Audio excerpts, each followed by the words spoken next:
Welcome sa ating YouTube channel at ikikwento ko sa inyo ang aking karanasan noong bata pa ako ay ang gagapang sa ilalim ng mga puno at sa mga damo. Ang boring, no? Ano kaya ang dapat gawin?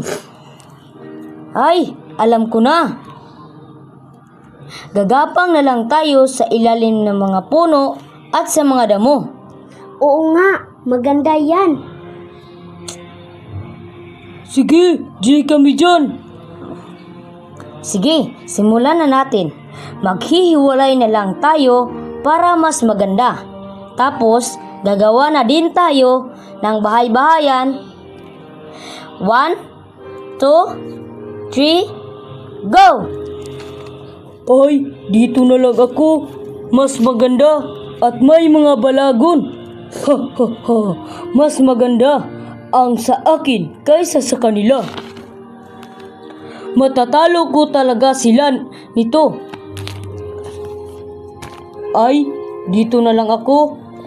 Dahil may matibay na kahoy. Ha ha ha, matalo ko talaga sila nito. Ay, ang liit naman ito. Pero, di bali na. Kaya naman ako nito. Dito na lang ako. Ay, dito na lang ako. Mas maganda dito. Aha, matatalo ko talaga sila. Matibay ang aking puno na nakita dito sa gubat. Ay, wala talaga akong nahanap. Ah, ito, ang ganda. Pero gagawa ako sa ilalim ng parang kuweba. At sa itaas naman, gagawa na din ako ng aking kwarto. Ayos! 1 hour later. Tapos na ako. Masubukan na nga ang aking nagawa. Ay! Bakit nasira ito? Ah! Ang sakit! Masubukan na nga ito. Ha ha ha! Ang tibay! Ah! Ang bigat ko naman! Pati ang puno ay nabali! Ay, ang malas naman. Wow, ang ganda ng gawa ko. Masubukan na nga.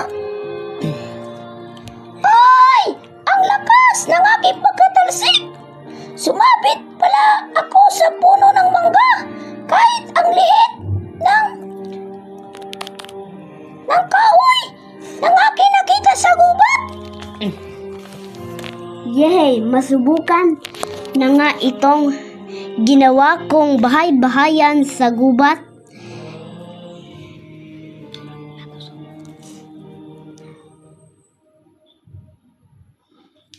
Ay, ang daming langgam! Aray!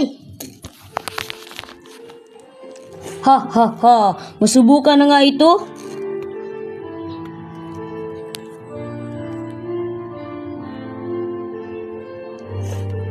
Ha! Wow! Ang ganda naman ng mga tanawin. Salamat guys, see you sa part 2. Sa part 2 na lang tayo magkikita ulit.